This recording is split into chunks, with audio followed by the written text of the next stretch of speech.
The topic of today's video is starting again, getting back in shape, getting into proper habits, returning to something that you used to do well but haven't done in a while. Why am I making this video? Those of you that are watching my other videos on the channel probably noticed that I disappeared for a while. So the story is that there was a war between Israel and Iran, and this preoccupied my thinking, and I didn't feel like making videos for a while. Then I tried to make a video, and it didn't get almost any views.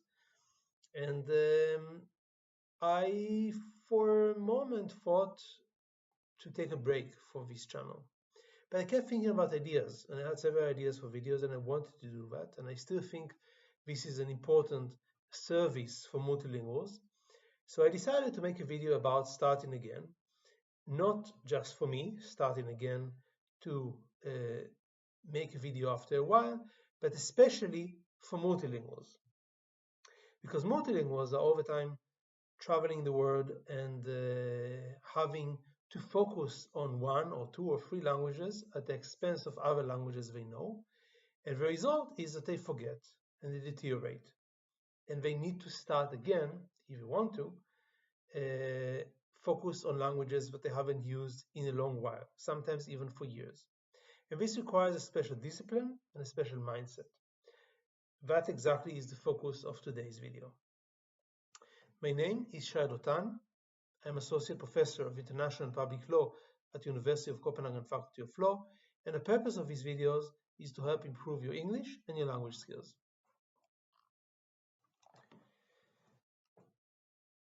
If the focus of the video is restarting, namely trying to regain proficiency in a language that you used to know better than you know now. It's been a long time since you used this language, you forgot this skill, and you want to regain it. Let's, before offering a solution to this problem, try to understand what makes this problem so difficult. What is it that makes it difficult to restart using a language or reusing any other skill? So the first problem is very easy to grasp. You're just out of shape. Just like, for example, if you don't go to the gym for a year and you try to come back, it's going to be much more difficult for you to exercise. If it's aerobic exercise, you'll be out of breath. If it's resistance exercise like powerlifting or bodybuilding, weight exercises, your muscles are not strong enough, your technique is not good enough, and you will not be able to do that. The same is true with relation to language. If you are, let's say, I haven't used French in many months. If I start to speak it, I just would not be able to recall the proper word at the proper time. I will not have a proper rhythm for the language. I will make a lot of grammatical errors. I'm just not used to speaking it, and I need to get used to do that again. Now, this is obviously a problem, and it's hard to fix, but it's sometimes easier than you expect. Just like at the gym, if you train properly and avoid injury, you'll be surprised how much your muscles remember, sometimes even years after you stop training in a particular sport, especially if you switch from one sport to the other. So if you were doing powerlifting for years and then you did calisthenics for years and go back to powerlifting, you can do an excellent job returning after a while if you're smart, if you do it in a very smart way. The same is true for the language. If I haven't used French for the last year, it doesn't mean that I forgot all the words in the language. They're just not in my active memory ready to be used. So this means that if I will find a way to awaken my deeper memories of a language, I will be able to use it. It's just a matter of actually doing it properly. Of course, there's no risk of injury like in the gym, so you can just use whatever opportunity you have in order to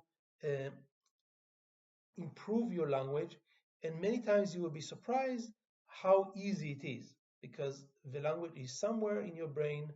Some people tend to remember it very well after many years, some people a little worse, but for everybody, relearning something relearning a language is much, much easier and much, much faster than learning it for a first time. So it's definitely something that you can do. That's a first problem. A second problem that prevents people from starting is that you're afraid that when you start, you will be very, very bad. You will be dumbfounded, you will make stupid mistakes in grammar, in vocabulary. This is a chance that is going to happen, of course. Uh, I think that if you find a forum where the stakes are not that high, it shouldn't be a very big problem. So people will see that you forgot some of the language, but they will still be able to understand you and follow you, and very quickly you'll be on a path towards improving. Again, just like I said about the first problem of not being in shape, you may be surprised of how well you know the language without noticing that. So I don't think in French. I rarely find myself reading in French, living in Denmark. So I don't have any way to assess on a regular daily basis how good my French is. It's probably not that good. It's probably very bad. But if I would start to speak, it might be much better than I imagine. So I will start to see, wow, I remember things I didn't even know I remembered. How didn't I know that? Because I never tried to remember them for many, many months. So don't be afraid of being very bad. So that problem is also not a very big problem. The third problem is a bigger problem. And that's a problem that you want your starting, your beginning to be as perfect as possible. And I can tell you that that's a very major problem at the gym, even for somebody who's been training for many, many years and has been training carefully. When you start retraining after a while, your intuition is, I want to get as close as possible to my previous PR, to my previous, distance run, speed, reps, weights, whatever it is that for you signifies success. You want to be as close as possible. And what usually happens when you do that? You get injured because your body is not used to it. So you try to go to the peak of what you managed to perform many, many months ago or years ago. Obviously, the body is not ready for that. Now, the language speaking has no risk of injury, which is great because you're risking very, very little, maybe just a small dent to your ego, and that's all. But what cautious people do, if they're afraid to go back to the gym, is they will not say, okay, I will train, but I will train in a much, much lower intensity than I used to at my peak. They just say, I will not train at all. So they are smart enough to realize that they are dumb enough to injure themselves by trying to perform better than their current fitness allows. And my biggest fear regarding restarting language learning is exactly that. So you would have a mental image of yourself. I imagine myself, speaking German 5 years ago to a German colleague, impressing him significantly. My German was never perfect, but it was pretty good. I could speak quite well. And then I say, I don't want to fall so much short of that if I start to speak again. So that's exactly the point where it gets challenging. I want to do a very, very good job, not just not to do a bad job, but to do the best job possible. The result is I postpone, I procrastinate, I avoid, and I'm not using the language and I'm not getting any better. So that's exactly is the problem. Interestingly enough, this is exactly the problem that I started this whole series of videos with. When I started this idea of start working now, this video, start working now, that is the first video in the entire series, is exactly the same thing. I never started a YouTube channel for years because I thought I wasn't ready, I wasn't good enough, it wasn't worth it. But then I just forced myself to start. So the analysis comes full circle to the conclusion that the main problem of restarting is the problem of starting. And the problem of starting is you want everything to be perfect, but beginnings can never be perfect. So you need to start somewhere, and you need to start as soon as you can. If the main problem of restarting is starting, and the main problem is starting is trying to make a perfect job and being afraid to begin with something that is imperfect, so why do I make this video at all? Why the video that I made more than half a year ago doesn't capture the issue fully? Okay, so I want to focus on two issues. One is that multilinguals don't just have to start, they have to restart all the time. Just because they know several languages and life circumstances force them to focus on one or two or three at a time and neglect the others. For me, for example, I have focused in the last 4 months on Danish. I want to become a better teacher. I have a private teacher that teaches me Danish, and I can see the progress. It's a slow progress, but I can definitely observe it and I see the improvement. I'm very, very proud of it because it's hard. It's very, very hard to do that. I'm not speaking just about understanding the language. This is about pronouncing accurately, articulating well, and this requires a very, very large investment of time and also of attention. And that's part of the reason why I stopped using German and French. I don't read in these languages, even though I really enjoy that. That's two languages that I really enjoy reading in. I stopped studying Italian, even though I did that every night for almost 2 years. It's a long period, and that's something that I sacrifice in a way. And I think this feeling is shared by every multilingual because you go to a country, you learn a language, you move it to another country, and you don't have opportunities to use it, you don't have attention to use it. And then hopefully sometime in the future you will be inclined to get better in this language again, and then you have to restart. So this is something that you have to do all your life. If you are aware of your health and if you are careful, especially for example if you're a man and you don't get pregnant, which is a separate issue, but if you don't get pregnant, if you're not you don't suffer any fracture or injury, there's no reason to ever restart training. I started training when I was seriously I don't know 23. I don't remember exactly the year, but let's say around 20 years ago, and I never lost a week. I mean, I changed the training very significantly from running to swimming to I did a little bit of rowing, I did bodybuilding, powerlifting, but to completely not to train, not a week.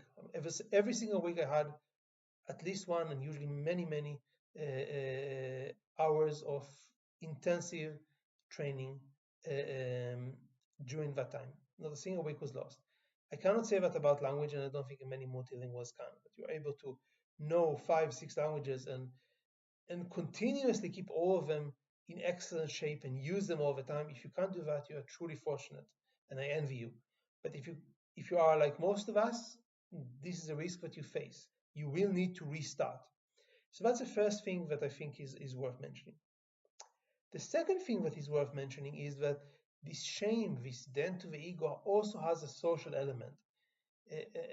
Because I, for example, like many European academics, write in my CV the languages that I know. I try to downplay that a little bit, so I would write, my level is intermediate or even lower in several languages, even though I think I could do even better. But I write it there, and then I always afraid that somebody would just come up to me and start speaking in French or in German, and I would just not be able to respond properly. I wrote it in my CV because there were periods in which this language I was never very strong in it, but I could speak both languages decently and I could read even better. That I don't now. So this means that there is a problem. Okay, the best way to practice a language, to get better, to improve, is to speak with other people. By far, the best way to do that is to speak with other people.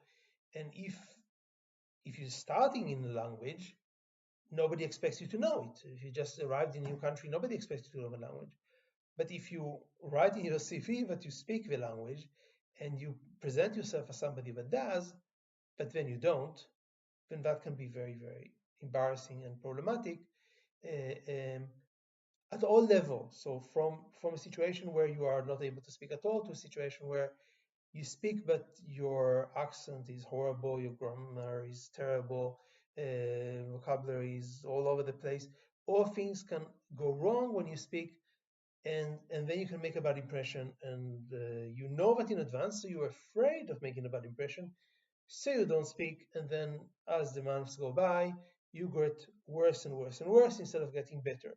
So that's the problem of restarting for multilinguals. They have to do it all the time, and it's a very painful process, and it's a very embarrassing process, not just for themselves, but in the interaction with other people.